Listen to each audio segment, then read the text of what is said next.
L'actualité hors de nos frontières, toujours dominée par le conflit israélo-palestinien. Ibou, l'ONU dit avoir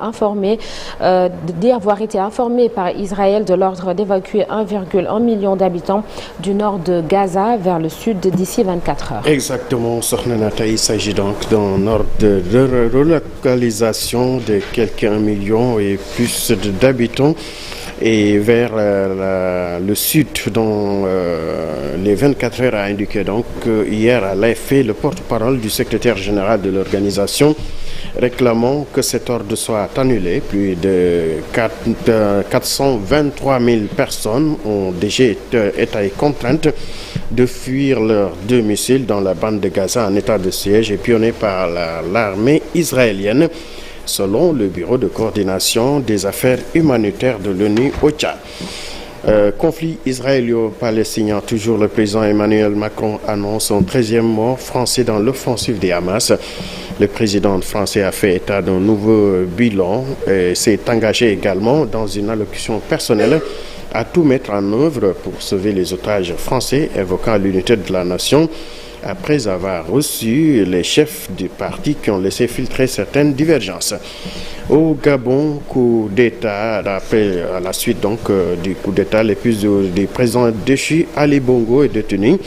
Il s'agit de Sylvia Bongo qui était en détention provisoire pour des allégations de détournement de fonds publics, a indiqué donc son avocat. Il était assigné à résidence depuis le coup d'État du 30 août dernier.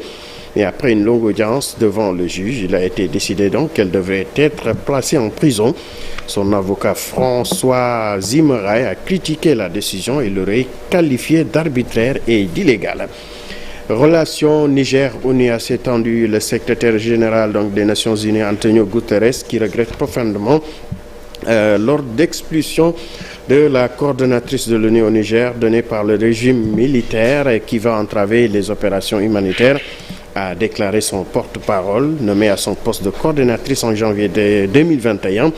Louise Aubin a dirigé de façon exemplaire le système des Nations Unies au Niger afin qu'il fournisse de manière impartiale et sans relâche une aide humanitaire au développement.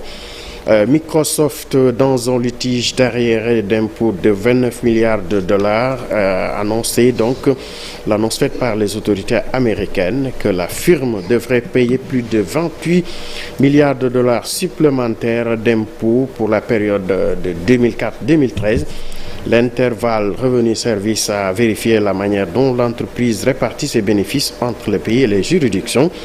Microsoft, de son côté, déclare que les problèmes soulevés par l'IRS sont pertinents pour le passé, mais pas pour nos pratiques actuelles. Sornanata, pour terminer, Coupe du monde de rugby, le 15 de l'Afrique du Sud fera face à la France le dimanche 15 octobre au Stade de France pour le compte des quarts de finale de la Coupe du monde de rugby.